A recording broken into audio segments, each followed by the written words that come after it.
नमस्कार, आर्यभट्ट टाइम्स में आपका स्वागत है, जहां आप जानेंगे बिहार की 9 सितंबर की 7 बजे तक की सभी ताज़ा बड़ी खबरों के बारे में। उससे पहले एक नजर सुर्खियों की ओर। लालू यादव की सीबीआई को चुनौती, जमीन के बदले नौकरी घोटाला केस रद्द करने की मांग। राजवल्लभ की ललकार, नवादा से अब कोर्ट में उगलेगा सच। लालगंज की सभा में जेडीयू प्रवक्ता संजय सिंह कंवर, बाहुबली नहीं अब बहुमत बोलेगा। रोहतास कांग्रेस में घमासान, जिला अध्यक्ष फिर संकट में। सब्जी कारोबारी से रंगदारी का खेल, सिवान में अपहरण, मारपीट और धमकी से दहशत। बढ़ते हैं खबरों की ओर विस्तार से। लालू यादव की सीबीआई को चुनौती, जमीन के बदले नौकरी केस रद्द करने की मांग। जी हां, राजद सुप्रीमो लालू प्रसाद यादव एक बार फिर सुर्खियों में है। सोमवार को उन्होंने दिल्ली हाईकोर्ट में याचिका दाखिल कर जमीन के बदले नौकरी घोटाले में दर्ज सीबीआई की एफआईआर को रद्द करने की गुहार लगाई। उनका तर्क है कि यह एफआईआर कानूनी मंजूरी के बिना दर्ज की गई है, इसलिए जांच पूरी तरह से अवैध है। बढ़ते हैं अगली खबर की ओर। राजवल्लभ की ललकार, नवादा से अब कोर्ट में उगलेगा सच। जी हां, नवादा की जमीन पर सियासत फिर गरमाई जब पूर्व श्रम राज्य मंत्री राजवल्लभ प्रसाद ने सोमवार को एक विशाल सामाजिक कार्यकर्ता सम्मेलन में अपने विरोधियों पर तीखा हमला बोला। मंच से गरजते हुए उन्होंने चेतावनी दी कि अब बेबुनियादी बयानबाजी करने वालों को अदालत में घसीटा जाएगा और सच वहीं से बाहर निकलेगा।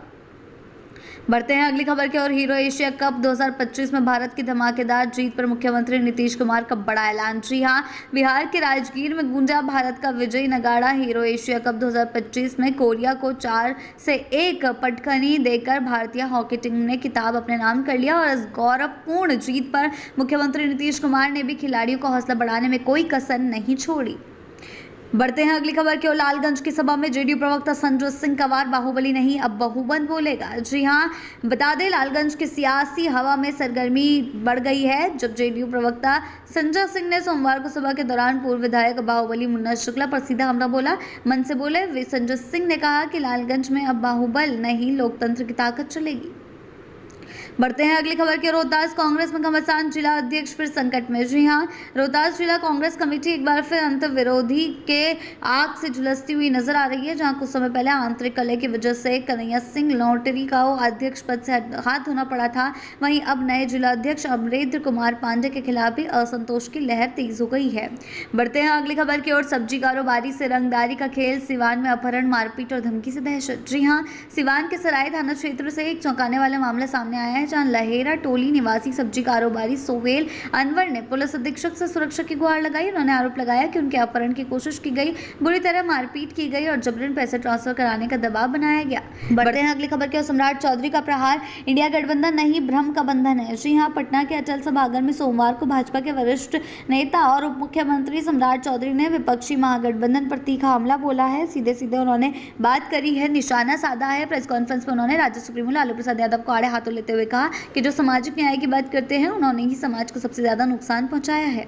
बढ़ते हैं अगली खबर की ओर। पटना में परिचारियों का जेडीयू कार्यालय घेराव, बेरोजगारी और अनउलझे वादों पर भारी गुस्सा। जी हां, पटना में बिहार राज्य परिचारी संघ के सदस्यों ने ग्रुप डी पदों पर नियुक्ति, स्थायीकरण और वेतन वृद्धि की मांग को लेकर जेडीयू के मुख्यालय के बाहर जोरदार प्रदर्शन। 12,000 पदों के लिए 2024 में परीक्षा देने वाले हजारों अभ्यर्थियों और मौजूदा परिचारी जिनका वेतन नहीं बढ़ाया गया और जिन्हें अभी तक स्थायी नहीं किया गया है, अपनी आवाज बुलंद करते हुए कार्यालय का घेराव किया। बढ़ते हैं अगली खबर की ओर। पितृपक्ष मेले में बागेश्वर धाम की धीरेन्द्र शास्त्री का गया में भव्य आगमन। जी हां, पितृपक्ष मेले की पावन बेला में बागेश्वर धाम के लोकप्रिय सरकार पंडित धीरेन्द्र कृष्ण शास्त्री 10 सितंबर को गया जी पहुंचेंगे। अपने शिष्य के साथ वे पितरों की आत्म शांति के लिए पिंडदान, तर्पण और त्रिपिंडी श्राद्ध का विधिवत आयोजन करेंगे। इस दौरान एकादश भागवत कथा का भी आयोजन होगा, जो श्रद्धालुओं के लिए आध्यात्मिक अनुभव और आशीर्वाद का स्रोत बनेगा।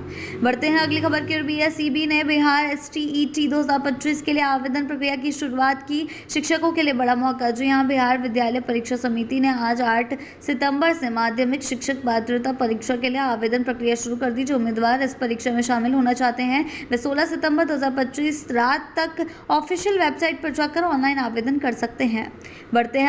बढ़ते हैं अगली खबर की ओर। किशनगंज में राजद विधायक अंजार नईमी की जनसभा में हंगामा, विरोधियों ने किया जोरदार प्रदर्शन। जी हां, बिहार के किशनगंज जिले के बहादुरगंज में रविवार को राजद विधायक अंजार नईमी की जनसभा जमकर विरोध और नारेबाजी की वजह से तूफानी माहौल में बदल गई। टंगटंगी निसंदरा में हुए जनसंवाद कार्यक्रम के दौरान स्थानीय लोगों ने विधायक के खिलाफ जमकर हंगामा किया, जिसका वीडियो सोशल मीडिया पर तेजी से वायरल हो रहा है। बढ़ते हैं अगली खबर की ओर। दशहरा, दिवाली, छठ पर बड़ी सौगात, बिहार के लिए 12,000 प्लस स्पेशल ट्रेनें। जी हां, इस फेस्टिव सीजन बिहार वासियों के लिए बड़ी खुशखबरी सामने आई है। दशहरा, दिवाली और छठ पर यात्रियों की भीड़ को देखते हुए 12,739 स्पेशल ट्रेनें चलाई जाएंगी। पिछले साल जहां से ये संख्या 7,500 थी, इस बार ये लगभग दोगुनी कर दी गई है।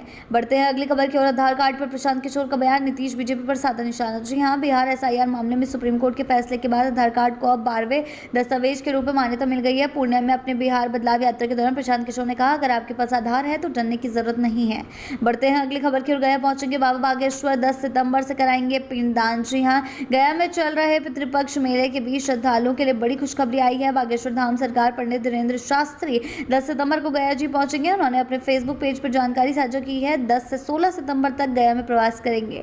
बढ़ते हैं अगली खबर की ओर। बेगूसराय में PM मोदी की मां के नाम पर कामा माई मंदिर का नामकरण। जी हां, बेगूसराय में बीजेपी के पूर्व सांसद राकेश सिन्हा ने सूजा महादलित टोला में जन सहयोग से निर्मित कामा माई मंदिर और 3 मंजिला सामुदायिक भवन को प्रधानमंत्री नरेंद्र मोदी की स्वर्गीय मां हीराबेन को समर्पित किया। उन्होंने बताया कि ये कदम उन लोगों के खिलाफ एक प्रायश्चित है जिन्होंने बिहार में PM की मां के लिए अपमानजनक शब्दों का इस्तेमाल किया था। राकेश सिन्हा ने कहा कि ये समर्पण पूरे देश के लिए एक प्रेरणादायक संदेश है कि साधारण महिला का बेटा भी देश का प्रधानमंत्री बन सकता है। ऐसी ही अपडेट्स के लिए जुड़े रहें आर्यावर्त टाइम्स के साथ ही चैनल को सब्सक्राइब करना ना भूलें और हमारी फेसबुक और वेबसाइट के साथ भी जरूर जुड़ें।